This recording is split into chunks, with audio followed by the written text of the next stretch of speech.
Está no ar, fechado no meu canal, Abre Gabi? aspas, o primeiro jornal multidigital do eixo SP-Rio.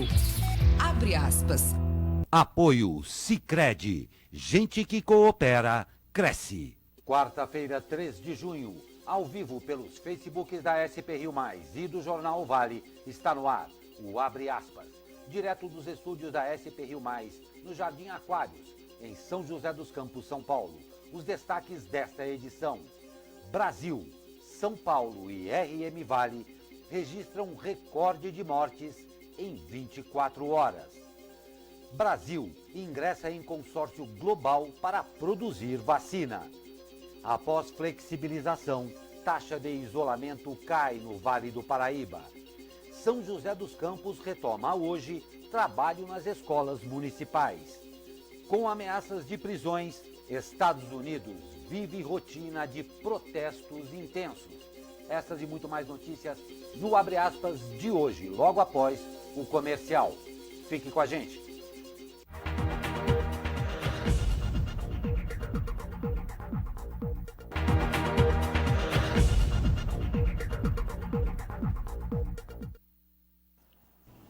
Nove horas e 35 minutos, estamos ao vivo com o Abre aspas desta quarta-feira, 3 de junho. Comigo, Douglas Cruz. Muito bom dia, Douglas. Muito bom dia, Glauco. Muito bom dia quem acompanha a gente aí de casa. Lembrando que sempre estamos ao vivo, né? Então, quem quiser participar conosco, interagindo, pode mandar aí sua mensagem na nossa live do Jornal Abre aspas. Assim como já fez Valdério Teixeira, José Márcio Pasqualino, Eulália Ferreira Teixeira, deixa eu pegar mais alguns nomes aqui, Simone Vilas Boas e Ana Souza, todo mundo mandando bom dia aqui pra gente. Ótimo dia para vocês e participem aí do Jornal Abre aspas, dando também a opinião de vocês. Claro, e sempre um prazer ter o privilégio da sua audiência conosco. E eu os convido para, no terceiro bloco do Abre aspas de hoje, fazer junto conosco esse bate-papo com Eliane Maia, presidente da ACI, Associação Comercial e Industrial de São José dos Campos. A associação entregou aí à prefeitura um pedido para que o calçadão de São José dos Campos abra aos sábados. Então a gente vai conversar com ela esse início também aí de flexibilização para o comércio aqui de São José dos Campos. E as notícias de hoje: o Brasil atingiu um novo recorde de mortes em decorrência do coronavírus em 24 horas, com 1.262 novos registros, totalizando 31.199 óbitos. Foram incluídos 28.936 casos em 24 horas e o número de infectados chegou a 555.383, sendo 223.638 pacientes recuperados. O estado de São Paulo também atingiu um recorde negativo nesta terça-feira. Foram registradas 327 novas mortes, o número mais alto desde o início da pandemia, além de 6.999 novos casos. Desde o início da pandemia, o total no estado chegou a 7.994 mortes pelo novo coronavírus e 118.296 casos confirmados da doença. No Vale do Paraíba, 7 novos óbitos foram incluídos ontem, o maior número para o período de 24 horas na região. A região chegou à marca de 100 mortes confirmadas por coronavírus. São José dos Campos lidera com 40 mortes, seguida por Jacareí, 15, Caraguatatuba e São Sebastião, 6, Pindamonhangaba e Lorena, 5 e Taubaté, 4. Pois é, Glauco, a gente começa o jornal com esse número triste, né? Que a gente já havia comentado que geralmente terça-feira é um número que tem esse pico aí no número de mortes, exatamente em decorrência do final de semana, né? Que as secretarias estaduais e municipais de saúde tendem a fechar e retomar apenas na segunda, ou seja, na terça esses números são passados para nós aqui da imprensa. E vale ressaltar que são vidas, né? Já passamos aí mais de 100 mortes aqui na RM Vale. Inclusive ontem, a morte registrada em Jacareí chamou a atenção. O senhor de 36 anos, sem histórico de comorbidades e com bom histórico de saúde, o que mostra que o coronavírus não é uma gripezinha, é sim uma doença séria e que ela não escolhe quem que ela vai atacar, né? Um senhor aí que tinha uma uma saúde estável, uma saúde boa, infelizmente aí teve a vida ceifada pela doença. Pois é, não vamos nos iludir, isto não acabou ainda. Problemas no processamento, coleta e análise de testes podem ter tirado das estatísticas oficiais cerca de 6 mil mortes por coronavírus no Brasil. São óbitos que extrapolam a média histórica de mortes por síndrome respiratória aguda grave sem causa definida entre 1º de março e 2 de maio. Essas pessoas chegaram a ser testadas para verificar a presença do coronavírus e tiveram resultado negativo. Mas, na maioria dos casos, os testes foram feitos fora dos padrões ideais. Ao menos 61% desses pacientes tiveram amostras coletadas fora do período em que o teste utilizado é mais sensível à detecção do novo coronavírus. Em nota, o Ministério da Saúde atribuiu o aumento do número sem causa definida à maior sensibilidade nos sistemas de vigilância em razão da pandemia. Vou ler mais alguns comentários aqui. O Douglas Xavier manda aqui pra gente bom dia, assim como também fez a Eugênia Minicucci. Só um segundo que deu uma travada aqui. A Simone Vilas Boas colocando aqui sua opinião. Estava claro com o aumento na estatística de morte e aumento descontrolado da contaminação da Covid-19. Pois é. E vale ressaltar que nesses casos aí das subnotificações, 6 mil mortes é um número bem elevado. Como a gente deu aí no começo do programa, o Brasil tem cerca de 31 mil mortes, mais 6 mil seria um número elevadíssimo. E algumas cidades aqui da nossa região tentam eliminar essa subnotificação, né? Cidade como, por exemplo, São Sebastião, Ilhabela, Caraguatatuba são cidades que registram um percentual bem grande de testagem aí, por 100 mil habitantes, né? As cidades nem têm 100 mil habitantes, mas tem um número alto. Por exemplo, São Sebastião já realizou quase 8 mil testes. Os testes são importantes exatamente para eliminar essa subnotificação e ter uma dimensão exata de como está a disseminação do vírus aqui na cidade. Aqui em São José dos Campos, a Prefeitura realizou uma pesquisa de campo, realizando cerca de 1.000 testes nas 2 fases, que apontou que cerca de 3% da população já teria sido infectada. Falando em números reais, mais ou menos cerca de 22 mil pessoas, o que é um número expressivo, né? Não tem a menor dúvida, bem da verdade, dada ao circo em que foi montado com relação a essa pandemia no nosso país, a verdade nós devemos saber aí com a história, com o passar do tempo. É impressionante como sistemas funcionam, sistemas não funcionam, aplicam testes que não valia mais. Então, na verdade, infelizmente, é só a história que vai poder fazer um resumo desta pandemia. Triste momento que vive o nosso país. Pandemia, crise econômica e principalmente uma completa desconexão com a realidade do cidadão de verdade, que a partir de agora ainda, correndo mais risco, vai sofrer muito mais. Triste, muito triste. Após o elevado gasto com cartão corporativo da Presidência da República ser revelado pela imprensa, o governo Jair Bolsonaro não seguiu o protocolo e atrasou a divulgação da fatura de maio. A Controladoria Geral da União informou que o lançamento deverá ser feito até hoje, dia 3, e que o atraso ocorreu por causa da sobrecarga no processamento de dados a serem incluídos no portal.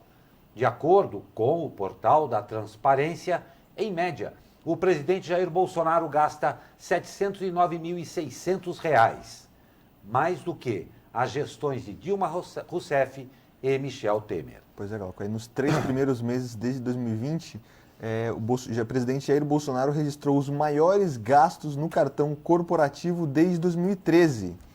Então a gente tem que ficar de olho, porque uma das bandeiras levantadas pelo nosso presidente aí na eleição seria a redução de gastos. E nesse período aí de 3 meses, onde a pandemia ainda nem tinha dado seus primeiros passos, a gente já registrou aí um número elevadíssimo, maior que Dilma e Temer. Então a gente tem que ficar atento a isso sim, que é papel da mídia e principalmente de todos os eleitores cobrar, né? Fundamental. E os Estados Unidos chegaram à sua 8ª noite de protestos contra o racismo. Motivados pela morte de George Floyd. Apesar da ameaça, o presidente Donald Trump de colocar aí o exército nas ruas, as manifestações continuaram com força e contaram com a adesão de artistas, esportistas e atos nas redes sociais. A promessa de Trump não só não conteve os manifestantes, como inflou ainda mais os protestos. A Organização das Nações Unidas e a União Europeia se manifestaram afirmando que estão chocados e horrorizados com a morte de Floyd e também que a pandemia do novo coronavírus e os protestos ressaltam a discriminação racial endêmica. Com o toque de recolher, houve ao menos 700 prisões nas últimas 2 noites. Está sendo muito intenso isso tudo, não é, Douglas? Eu Exatamente. acompanhava os noticiários internacionais ontem e me chamou muito a atenção um protesto feito em Portland, no Oregon. Portland tem uma característica muito interessante. Essa cidade tem aí no máximo 3% de afro-americanos. E a população, claro, na sua maioria branca, foi às ruas, fechou uma ponte deitada, simbolizando a forma como o George Floyd foi asfixiado. Então, extremamente representativo isso daí, vendo que, independente das etnias, independente do dia do negro, independente do que comemoração for, existem pessoas de bem sim contra o racismo. E isso é muito importante. Mais um ponto, só quero passar para o Douglas para saber a opinião dele. Que coisa bonita a Organização das Nações Unidas dizer que fica chocada. E mais ainda, a União Europeia horrorizada. Desculpe, isso daí não passa de uma grande hipocrisia. Porque ver eles vêm. A própria União Europeia, a própria França, que teve manifestações ontem, teve esse mesmo problema em 2016 e tem a cara de pau de falar que fica horrorizados, hipócritas, é o que eles são. Douglas. E você falou muito bem da União Europeia, vale ressaltar que o racismo na Europa não é só com os negros, né? Exatamente. São de populações árabes, enfim, não adianta só falar, tem que fazer, né? E, Glauco, eu queria destacar que ontem eu vi em alguma parte da mídia algumas pessoas criticando que a mídia está enaltecendo esses protestos em meia pandemia. Enquanto há um mês atrás a mídia criticava muito os protestos que estavam acontecendo aqui no Brasil, por exemplo, pelos apoiadores do Jair Bolsonaro. O que a gente tem que ressaltar é o seguinte, protesto em meio à pandemia não é bom. Só que, infelizmente, essa população não aguenta mais esse tipo de racismo que está acontecendo. Isso foi escancarado através de uma transmissão ao vivo, porque essa pessoa que filmou o vídeo do George Floyd sendo assassinado, se provavelmente ela tivesse só filmado no celular e guardado, o vídeo ainda podia ser deletado. Ela transmitiu ao vivo, isso escancarou aí para o mundo inteiro, que já se sabia que os Estados Unidos e vários países do mundo sofrem de racismo. Então os protestos estão acontecendo, a gente sempre ressalta que não deve se ter violência, né? Mas infelizmente em meio à pandemia aconteceu tudo isso. Então a gente ressalta que os protestos em meio à pandemia não são bons, mas que essa população não aguenta mais, né?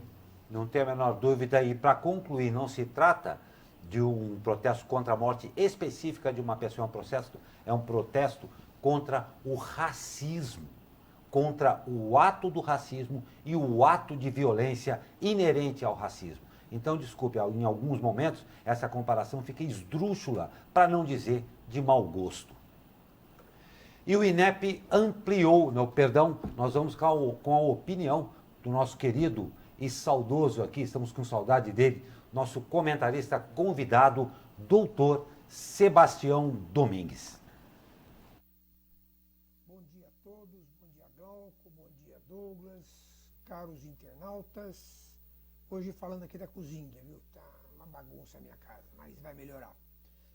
Bom, na verdade eu estava com muita dificuldade de escolher o assunto dessa crônica agora, dessa quarta-feira, né? São tantos os assuntos que é difícil você se fixar em alguma coisa porque está tudo uma bagunça.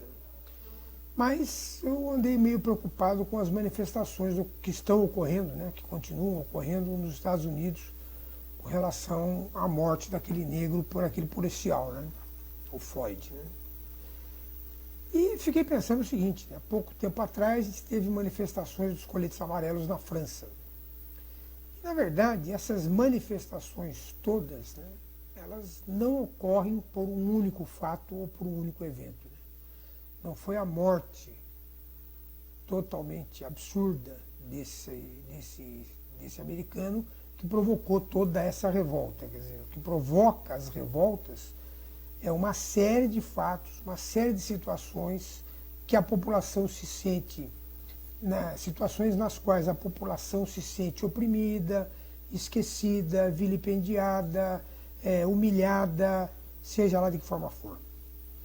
Então, aí eu sou obrigado a pensar no Brasil, né? Porque nós não sabemos como é que a coisa vai andar, mas o que a gente está recebendo de notícias de milhares de pessoas perdendo emprego, ou milhões, não sei, milhares de pequenos empreendedores que puseram todo o seu trabalho, suas pequenas economias num pequeno negócio e que estão indo para a falência.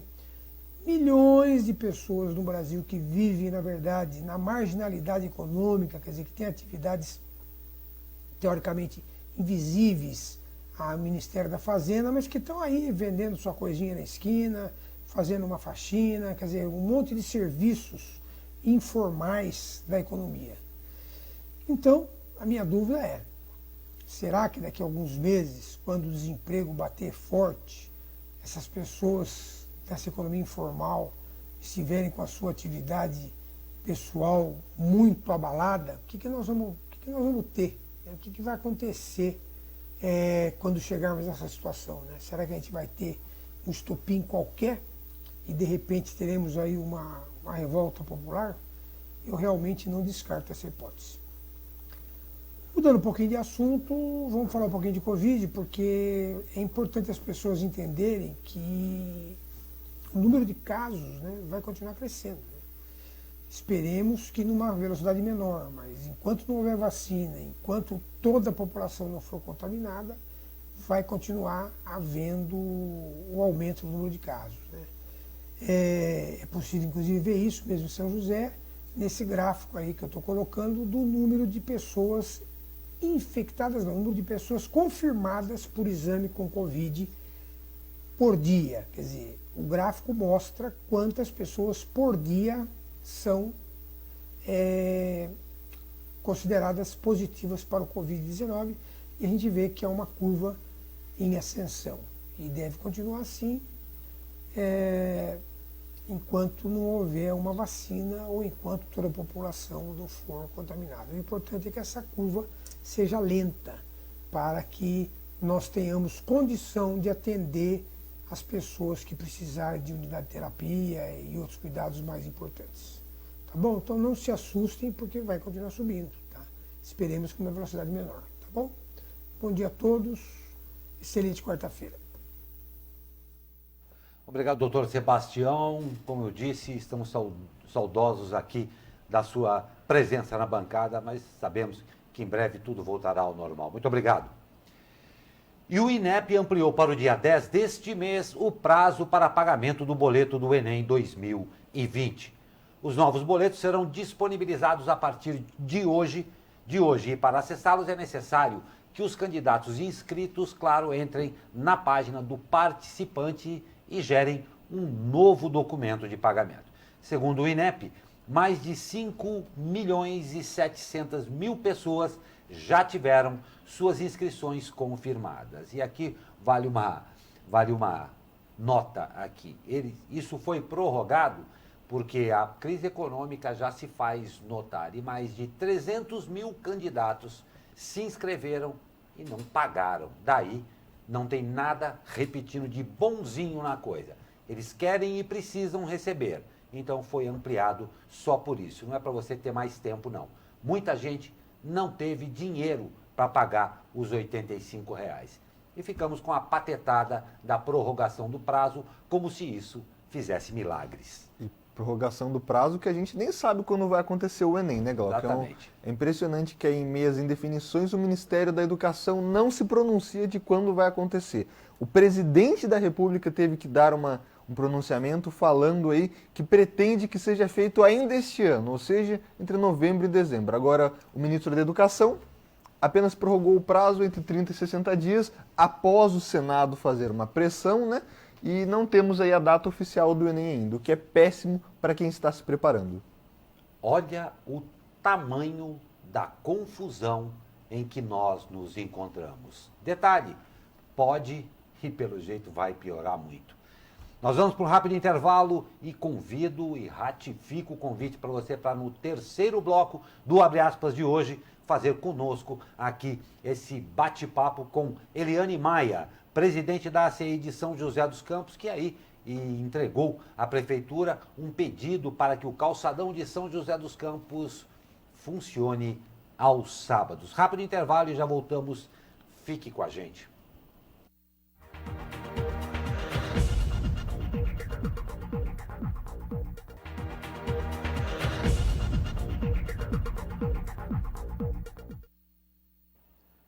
Nove horas e 57 minutos, estamos de volta com o Abre Aspas desta quarta-feira. E temos comentários aí, né, Douglas? Pois é, Glauco. O nosso querido comentarista do dia, o Dr. Sebastião, que vocês acabaram de assistir o vídeo dele, mandando aqui a sua opinião pra gente, ainda comentou aqui ainda, uma correção aí na nossa matéria, né? Que é o gasto da presidência da República e não do presidente. Então fica bem claro aqui, muito obrigado, doutor. Também temos participações aqui do Luizão, que manda aqui, bom dia, abre aspas. A culpa é dos políticos sobre tudo isso e a Polícia Federal está aqui de olho em Cruzeiro. Muito obrigado pela sua participação, Luiz. Ivan Miranda também mandou aqui parabéns pelas informações do dia. E a Ana Souza comentou ali um detalhe interessante do vídeo do doutor, Glauco. O doutor come Nutella, tem um pote ali atrás. Muito obrigado aí pela sua participação. Continuem aí participando aqui conosco do Jornal Abre Aspas. Pois é, eu acho que deve ser o horário, viu, Douglas? Porque Exatamente. Todo mundo aqui também notou Nutella. Eu acho que é a fome, essa horinha dá aquela fominha bem notada, Ana, boa. E a Prefeitura de São José dos Campos retoma o ano letivo da rede de educação a partir de hoje, por meio de atividades online e sem a presença de alunos nas salas de aula. Segundo a Prefeitura, com o retorno, as atividades disponíveis no site da Prefeitura e portal do LED, que é o Laboratório de Educação Digital, passarão a ser elaboradas pelos professores de cada escola, de acordo, claro, com a realidade da sala. E os alunos terão a obrigatoriedade de realizá-las. Os estudantes que tiverem dificuldade para acessar as plataformas digitais podem retirar o material impresso na unidade em que estudam, no período aí de entrega da merenda das 11 às 13 horas. O retorno dos professores às escolas é alvo de críticas por parte da categoria, que aponta a existência de risco de disseminação do coronavírus e a alegação que o trabalho poderia ser realizado de forma remota. Para a Prefeitura, nas escolas, os professores terão garantia de condições de trabalho com a infraestrutura necessária e sem a necessidade de ter que arcar com custos pessoais. Não há previsão para a retomada dos alunos presencialmente até o momento. Quando a gente fala aí, a prefeitura fala de sem ter que arcar com custos pessoais, significa que, por exemplo, se um professor não tem internet em casa, ou a internet está lenta, né? Porque a gente sabe que hoje em dia quase todo mundo tem internet, ele teria que gastar o seu pacote de dados, ter que contratar aí uma internet um pouco melhor, ou ter que imprimir. Então a prefeitura, quando fala dos custos pessoais, fala disso. Mas, Glauco, eu queria ressaltar também o lado dos professores, né?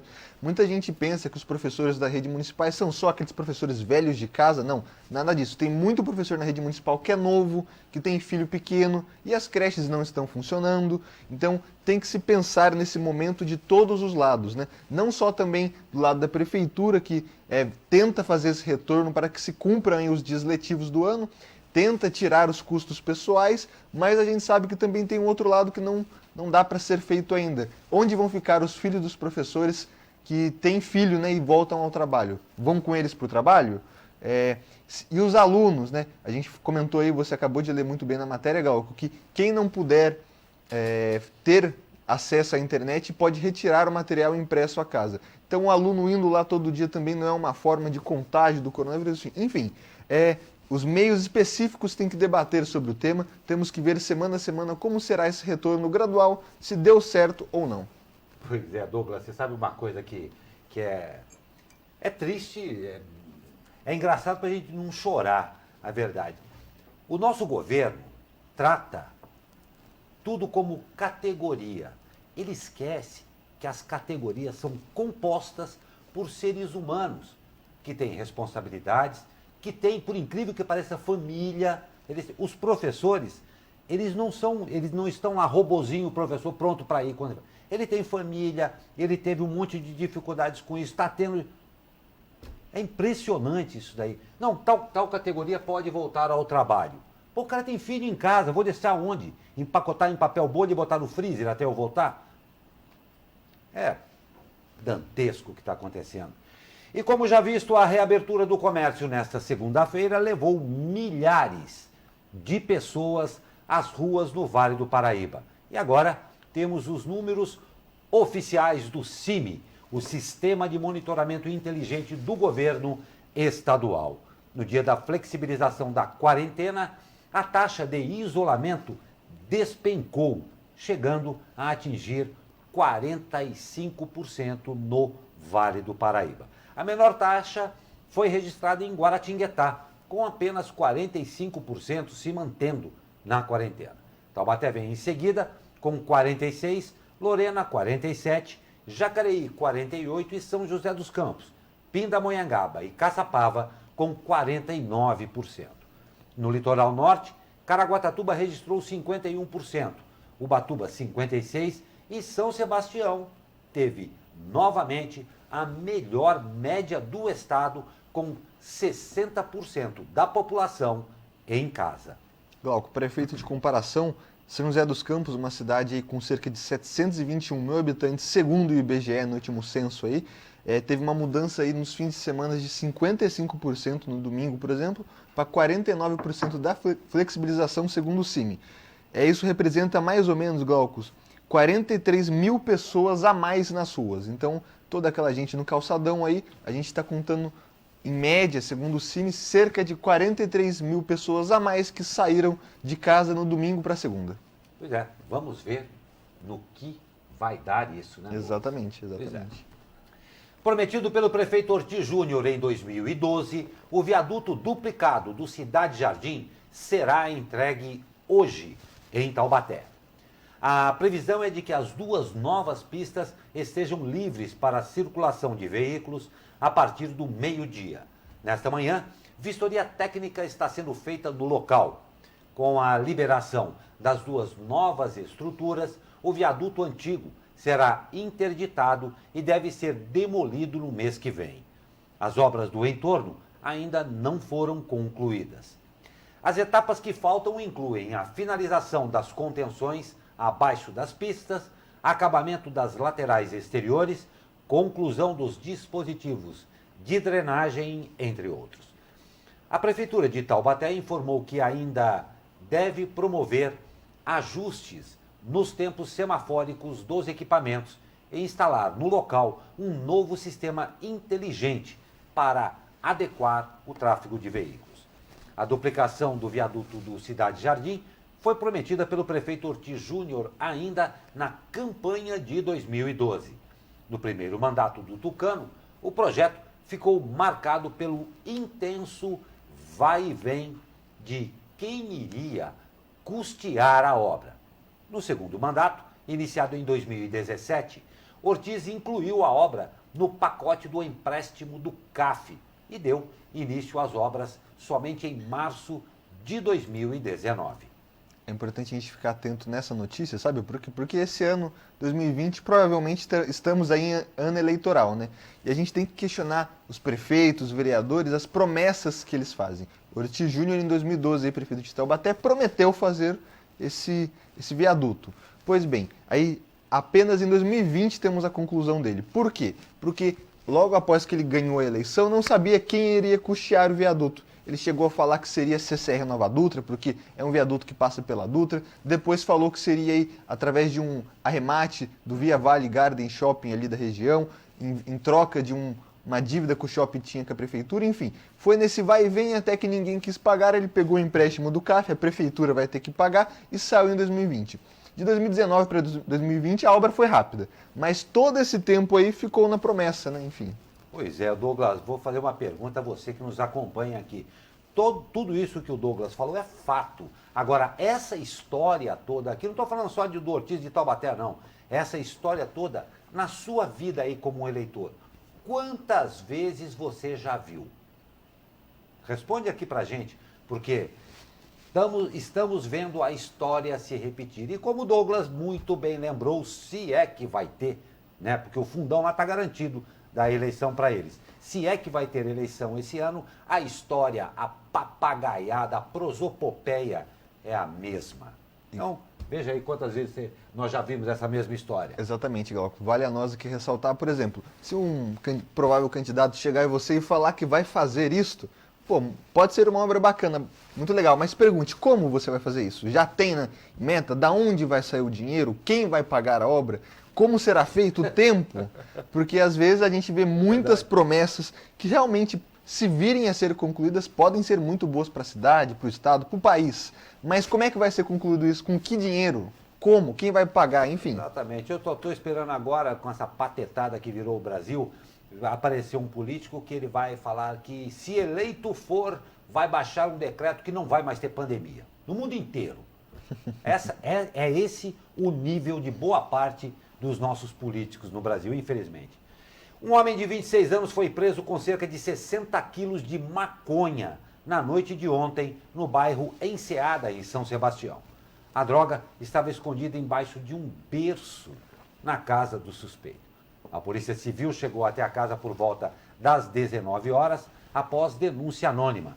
Os policiais o abordaram assim que ele chegou na residência. Durante revista na casa, os policiais encontraram 65 tijolos de maconha escondidos aí, como eu disse, embaixo do berço, equivalente aos 60 quilos da droga. No local, eles ainda apreenderam cerca de 100 gramas de cocaína, balança de precisão, pinos vazios, um celular e mais R$ 3.400 em dinheiro. O homem foi preso em flagrante e levado, claro, à delegacia. Ele vai responder por tráfico de drogas.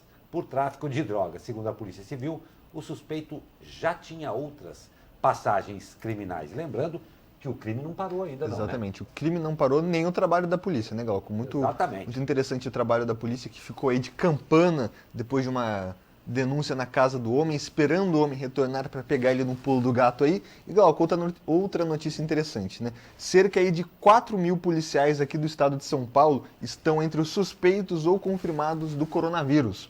Ou seja, o que ressalta que essa profissão essencial está na linha de frente contra o crime e também contra a pandemia. Então, parabéns aí a todos os policiais aí que estão firmemente trabalhando e correndo risco aí de contrair a doença. Né? Não tem a menor dúvida, e mais uma vez não vamos relegá-los a simples categoria.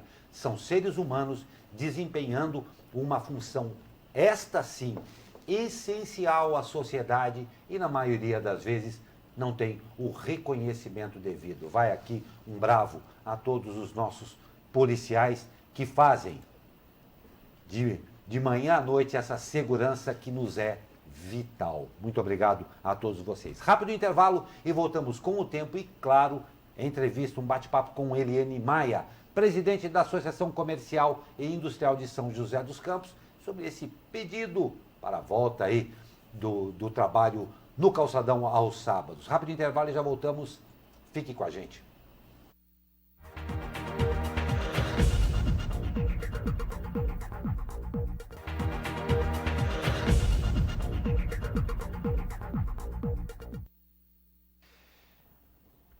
Dez horas e 12 minutos, estamos de volta nesta quarta-feira aqui, que a gente está nublado aqui, mas a gente não sabe se é neblina, se é mais chuva que vem. Vamos saber com ele, Caio Souza, tomara que ele tenha boas notícias. A chuva é chata, mas está sendo pra lá de necessário. Fala, meu amigo Caio Souza, muito bom dia. Fala, Glauco Turzi, muito bom dia. Ventos úmidos de quadrante sul vão deixar o tempo instável, né, na nossa região aqui na quarta-feira. Nós teremos um dia de céu predominantemente nublado e com chances de chuva fraca a qualquer momento. A intensidade dos ventos também ficará aí moderada ao longo de todo o dia, principalmente na região do litoral. As temperaturas máximas ficarão na casa dos 20 graus no Vale do Paraíba, 19 no litoral e em São Paulo e 15 na Serra da Mantiqueira. A tendência é de que essas condições do tempo permaneçam por aqui, pelo menos até o próximo sábado. Já no domingo, o sol deve voltar a aparecer entre nuvens e as chances de chuva diminuem. Caio Souza, direto da sala de operações do Tempo Vale para o jornal Abre Aspas. É isso aí, Caio, tá todo mundo esperando. Esse vento úmido que você falou foi bacana. E tá todo mundo esperando porque é realmente muito, muito seco o tempo mesmo. Esperando aí por causa da saúde mesmo. Caio Souza, muito obrigado a você, a todos aí. Grande abraço do Tempo Vale, essa parceria pra lá de bacana aí. E Douglas, a gente vai começar aqui e vamos falar de esporte, porque tem uma coisa que todo mundo ama. Aqueles que são fãs de carteirinha mesmo estão sentindo a maior falta, que é da Fórmula 1. Exatamente. Você também é fã de Fórmula 1? Olha, eu gosto, meu pai gosta mais do que eu, porque ele viveu os tempos de ouro aí da Fórmula 1 com Ayrton Senna, como você também. Eu gosto, mas vai ser um pouco diferente aí a volta, né? Eu gostava naquele tempo também, porque agora, vou ser sincero para você, eu acho entediante aquilo, eu acho muito chato mesmo. Mas olha só, a Fórmula 1 anunciou ontem o início da temporada para o dia 5 de julho lá na Áustria. Até o momento, apenas 8 provas na Europa foram confirmadas sem a presença de público. Ao todo, 11 provas foram afetadas pela pandemia, sendo que 4 delas, Austrália, Mônaco, França e Holanda, foram canceladas. Outros 6 GPs foram adiados: Bahrein, China, Holanda, Espanha, Azerbaijão e Canadá. Com um calendário comprimido, a Fórmula 1 trabalha para realizar entre 15 e 18 provas das 22 programadas inicialmente. Muito legal. Então Está de volta aí a Fórmula 1, né? Está de volta a Fórmula 1. E no futebol nós vamos ter que aí esperar mais um pouquinho. O presidente da Federação Paulista de Futebol, Reinaldo Carneiro Bastos, afirmou na noite de ontem que o Campeonato Paulista da Série A2, onde está o Taubaté, ainda não tem data definida para retomar as atividades. O torneio está paralisado desde 15 de março. Segundo o dirigente, uma definição será tomada apenas após o reinício do Campeonato Paulista da Série A1, que também segue aí indefinido. O dirigente ressaltou que os jogos deverão acontecer sem presença de público e que os jogadores serão testados sempre 48 horas antes dos jogos. Ainda segundo o presidente da federação, quando os campeonatos voltarem, atletas, comissão técnica e arbitragem ficarão concentrados em um único lugar, claro, para evitar aí o risco de contágio. Só sairão quando o time for eliminado ou terminar a competição. Isso daqui vai ser interessante, é inédito isso, né? Exatamente. Vou comentar aqui antes da gente entrar com a nossa entrevista com a Eliane, que já está lá a postos. O futebol aqui, como a gente falou, ainda está voltando com passos lentos, né? Os atletas aí, a Federação Paulista tentando dar um fim nesse campeonato paulista que já estava nas fases finais, que está esse longo período parado, enfim, vamos ver como é que vai ficar. Primeiro de tudo vão terminar a Série A1, que são os times grandes, São Paulo, Palmeiras, Corinthians, Santos. Depois a Série A2, que tem aqui o nosso saudoso Burro da Central. Vamos ver como é que vai ficar tudo isso aí com essa testagem, se vai dar certo, se não teremos jogadores contaminados, que é o que esperamos, enfim. Aguardemos, né, Galera? Aguardemos, exatamente, mas está todo mundo ansioso, está faltando brincar, brigar, tomar, xingar, torcer pelo time, está fazendo muita falta, tudo mesmo. Então, estamos aí em contato, já estabelecendo contato com Eliane Maia. Eliane, muito obrigado pela sua presença. Sei que um dia corrido para você, até em função da proposta da Associação Comercial e Industrial de São José dos Campos. É exatamente por aí que a gente vai começar, Eliane, dando, claro, o bom dia a você e a todos aí. A ACI entregou um pedido para que o calçadão aí de São José dos Campos abra aos fins de semana. Qual foi aí o motivo? E esse seria um viés de diferença para o comércio? Muito bom dia. Bom dia. Sim, nós recebemos do comerciante do Calçadão e da Rua 15 uma solicitação para que as lojas pudessem abrir também no final de semana, porque a regra atual, do decreto atual, é que pode abrir todo o comércio do centro da cidade, com exceção do Calçadão e da Rua 15.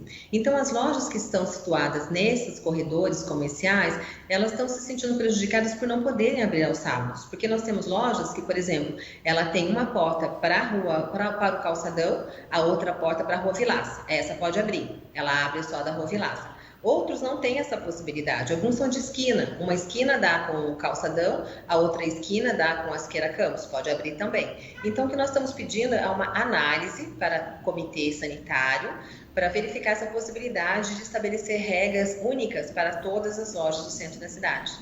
Perfeito. E Eliane, bom dia também. Eliane, a gente viu aqui na segunda e na terça-feira um aglomerado muito grande de pessoas no Calçadão. Qual a opinião da ACI sobre também essa abertura ao sábado? Vocês acham que pode levar a mais pessoas ainda para o Calçadão ou essa abertura aí aos fins de semana pode dissipar aí, igualmente durante a semana a presença do público? Excelente pergunta. Inclusive, eu estive agora de manhã no Calçadão conversando com alguns comerciantes ali do local. Eles tiveram um movimento muito grande na segunda-feira, que inclusive converteu em compras também. Mas o que a associação está fazendo é uma informação para que realmente o consumidor só saia de casa se for necessário. Nós imaginamos que se a abertura ocorrer no sábado, pode haver uma diluição também durante os dias, porque, por exemplo, segunda-feira teve uma quantidade muito grande de pessoas no Calçadão. Hoje já diminuiu bastante. Então, nós acreditamos que nesses próximos dias vai diluindo essa situação da quantidade de pessoas na rua. Mas é importante a conscientização de todos para que só saia de casa se for necessário. Eliane, como é que a ACI, claro que tem uma responsabilidade geral e não estritamente com o pessoal o comerciante do Calçadão, como é que ela está vendo este momento? Está existindo aí um conflito entre um volume muito grande de gente na rua, isso está se refletindo efetivamente numa melhora do comércio, um reinício? Como é que a ACI vê este movimento inicial e principalmente a perspectiva para o comerciante em São José dos Campos? Então, nós vemos essa perspectiva inicial, é importante a retomada, nós precisamos dessa retomada, mas é muito importante que essa retomada seja feita de forma consciente, porque os comércios demitiram muitos funcionários, tem muitas contas que estão aí em aberto porque não tem fluxo financeiro, então a retomada é importante, mas se essa retomada não vier de uma maneira consciente de todos, dos consumidores, de todas as pessoas envolvidas, nós infelizmente vamos ter um aumento no contágio e vamos ter o fechamento do comércio. Então a CI, ela está muito seriamente fazendo campanhas de conscientização com a população, com todas as pessoas envolvidas, colocando justamente isso. A possibilidade do comércio abrir é para que a gente possa fortalecer a economia, para que possa conter o desemprego, que está muito grande, para que a pessoa possa saber que se ela precisa de um produto, ela vai lá e compra, mas com contexto de necessidade e não de passeio. Nós ainda não estamos com o vírus exterminado, ainda não é momento de sair para passear, somente sair para fazer o que é necessário. Então a CI está com uma responsabilidade muito grande em termos de conscientização. Estamos fazendo campanhas também nesse sentido, porque como você colocou, nós temos um vírus que tem que ser contido e vamos trabalhar muito fortemente em relação a isso também. E Eliane, em relação a esses comércios que já estão abertos, a Prefeitura impôs aí algumas regras, né? Limitação de público, utilização de máscara, presença de álcool em gel. A ACI atuou também na conscientização para ajudar os comerciantes, porque a gente sabe que as regras têm que ser seguidas. Estão sendo seguidas? A ACI ajudou os comerciantes nesse sentido? Sim, nós estamos ajudando, inclusive ontem nós tivemos uma reunião aqui na CI, convidamos o chefe de fiscalização para participar dessa reunião, para esclarecer as dúvidas, inclusive, dos comerciantes nesse sentido, e já fizemos ontem mesmo um regramento com esses esclarecimentos, já divulgamos para os associados, já disponibilizamos nas nossas redes sociais, porque o que acontece? Existem muitas dúvidas, por exemplo, uma empresa que vende bebida ali no calçadão, ela não pode vender uma bebida num copo aberto. se ela vender, ela pode ser autuada, porque já pode ser considerada como consumo no local. Então, nós fizemos algumas informações com esclarecimento dessas dúvidas, inclusive com relação à utilização de álcool gel, tem que ter um recipiente em cada mesa. Se você tem um escritório, 3 pessoas, é um em cada mesa. Quantidade de pessoas por metro quadrado, 15 metros quadrados uma pessoa. Mas conta com funcionário ou não conta com funcionário? Então, ontem nós pegamos todas as dúvidas deles e fizemos já um regramento com todos esses esclarecimentos. E hoje, inclusive, eu estive no Calçadão agora de manhã, visitei algumas lojas e realmente eles estão seguindo seriamente essas orientações. A prefeitura também disponibilizou para nós aqui, e também eu verifiquei que em todas as lojas já tem um cartaz onde tem as regras e quantas pessoas podem estar naquele estabelecimento. Então, nós também estamos ajudando a prefeitura nesse sentido, desses esclarecimentos também. Perfeito. E Eliane, agora falando da outra parte da ACI também, né, Associação Comercial e Industrial, nós tivemos aqui recentemente uma notícia triste, né, que a Embraer acabou não fechando o acordo com a Boeing, né, tivemos aí um registro de déficit muito grande nesse primeiro semestre em relação também à economia, né, à pandemia do novo coronavírus, em relação temos outras indústrias voltando aqui em São José dos Campos, como a GM, com os trabalhos home office. Como é que a Associação Comercial e Industrial vê esse momento da indústria na cidade? Então, nós inclusive temos na nossa diretoria, aqui no nosso conselho, a GM participando, a Embraer participando. Assim que tivemos essa informação da Boeing, nós fizemos inclusive uma carta de apoio à Embraer, conversamos com a Embraer que inicialmente eles não iriam fazer nenhum tipo de demissão e iriam fazer um estudo da parte interna. A GM também está retomando as atividades, já retomou as atividades aqui também. Nós estamos fortemente trabalhando em relação às empresas, indústrias que estão ligadas à Embraer, porque nós tivemos algumas indústrias nesse setor que inclusive fecharam. Então, nós estamos fazendo um trabalho também de apoio a essa parte industrial e ficamos felizes com a notícia da retomada da GM e aos poucos nós vamos ter a nossa economia sendo restabelecida aqui na cidade também. Pois é, Eliane, a ACI de São José dos Campos tem aí um tempo difícil pela frente, mas nós temos certeza que com toda a competência e com outra coisa, principalmente com essa proximidade que vocês têm com todos os comerciantes, nós vamos também passar por essa fase difícil que não só São José dos Campos, mas todo o Brasil aí está passando. Está de parabéns à ACI, nós agradecemos demais e, claro, desejamos sempre e nos colocamos à disposição para aí trazer tudo que for de bom da ACI para o cidadão e para os comerciantes. Está de parabéns, ACI, nós agradecemos a sua entrevista. Muito obrigada, agradeço o espaço que você sempre abre para a gente também. Parabéns pelo excelente programa de vocês, com informações de muita qualidade. Muito obrigada. Muito obrigado, um ótimo dia a você e a todos aí na ACI. Obrigado. Complementando aqui, depois que a gente acabou de entrevistar a Eliane Maia, né, presidente da CI aqui de São José dos Campos, a Ana Souza comentou, né, a opinião dela, Ana Souza, nossa internauta aqui. O povo ficou muito preso, daí acabou extravasando. Vamos ver se com a abertura aos sábados realmente acontece essa dissipação, né, do público durante os dias, para a gente não ver essa aglomeração que está acontecendo no centro da cidade novamente. Né? Não tem dúvida, eu quero que todos incluam, peço que todos incluam o vamos ver num outro ponto também. Vamos ver o que vai acontecer, eu repito isso daí. Todo mundo indo, está todo mundo fazendo. Vamos ver, porque ninguém está torcendo contra aqui não, mas vamos ver o que vai acontecer. Pode haver uma disseminação ainda maior do contágio, como pode não haver. E aí, eu fico imaginando como é que as nossas autoridades vão se explicar. O governo federal anunciou ontem a participação do Brasil, olha que bacana, no projeto Acelerador de Vacina, iniciativa internacional para a produção de vacina, medicamentos e diagnósticos contra o novo coronavírus.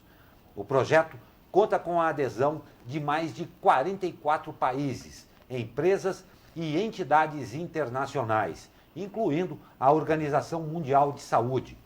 O ministro da Ciência e Tecnologia, Marcos Pontes, destacou a competência internacionalmente reconhecida do Brasil no desenvolvimento e produção de vacinas e a qualificação dos pesquisadores brasileiros.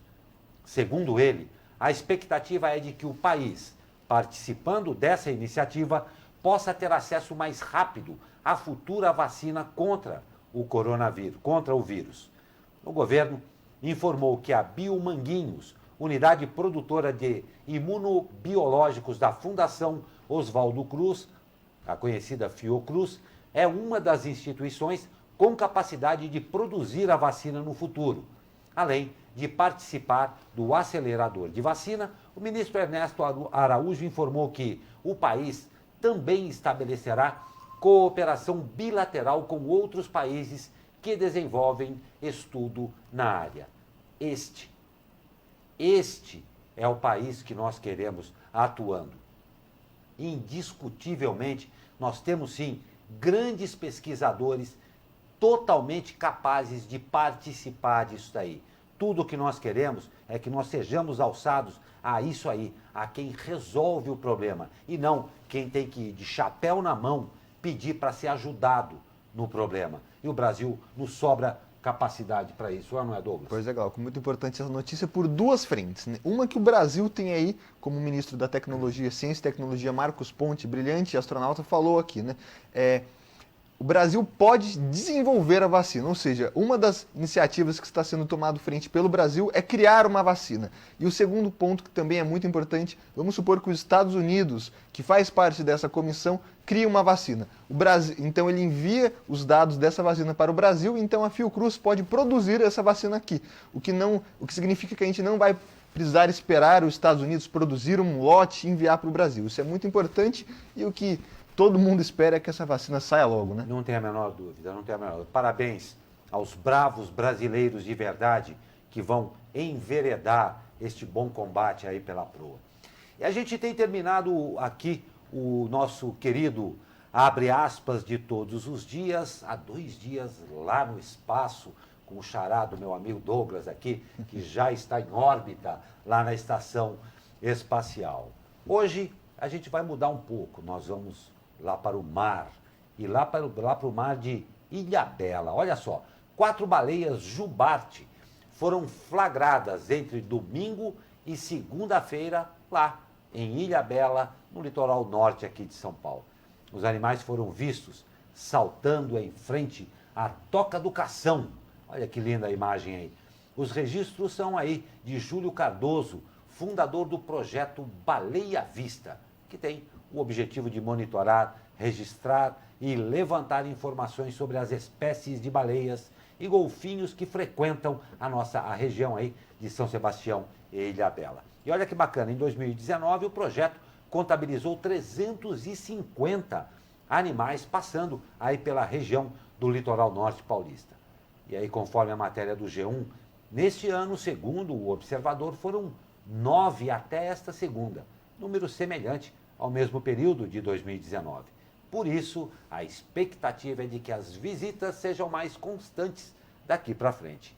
O monitoramento do projeto é realizado de barco e também com um ponto fixo do projeto Viva Baleias e Golfinhos, todos em parceria com o Instituto Baleia Jubarte. E apesar aí dos tempos difíceis, notem como a natureza sempre nos dá aí um grande espetáculo. A gente precisa só estar atento, né, Douglas? Muito legal essas notícias aí. A gente tem repetido essas notícias aí desses animais fantásticos em Ilhabela. Ilhabela e São Sebastião tem aí um mar exuberante com uma grande fauna. A gente estava falando aqui outro dia, curiosidades, né, Glauco? Por exemplo, Ilhabela, o canal de Ilhabela é o lugar onde mais naufragaram navios no Brasil. Muito interessante essa informação. Tem informações mais precisas que os especialistas podem dar também, que ali é uma grande passagem de baleias, né, como essa que você viu. Outro dia a gente estava falando do tubarão, o maior tubarão, espécie de tubarão do mundo passando por Ilhabela. Então, a nossa região tem imagens fantásticas em meio a essa pandemia, né? Vale ressaltar que a natureza sai fortalecida desse momento, né, Glauco? Não tem a menor dúvida, e aí pegando uma carona com você no canal de Ilhabela, sem contar todo o folclore que tem ali, né? Navios piratas, naufragados, tem muita história, muito folclore nessa região. Pois é, com essa belíssima imagem sob o patrocínio da natureza, aí a gente encerra o Abre Aspas desta quarta-feira. Agradecemos, claro, e sempre a sua participação, assim como agradeço Douglas Cruz, Fomos para mais uma e aqui estaremos amanhã, se Deus permitir. Exatamente, a partir das 9h30 estamos aqui, contando sempre com a participação de vocês aí de casa. Exatamente. Muito obrigado pela sua audiência e esperamos poder contar com ela também amanhã, na quinta-feira, esperando que chova um pouquinho porque está precisando. Ótimo dia a todos vocês e famílias e até amanhã.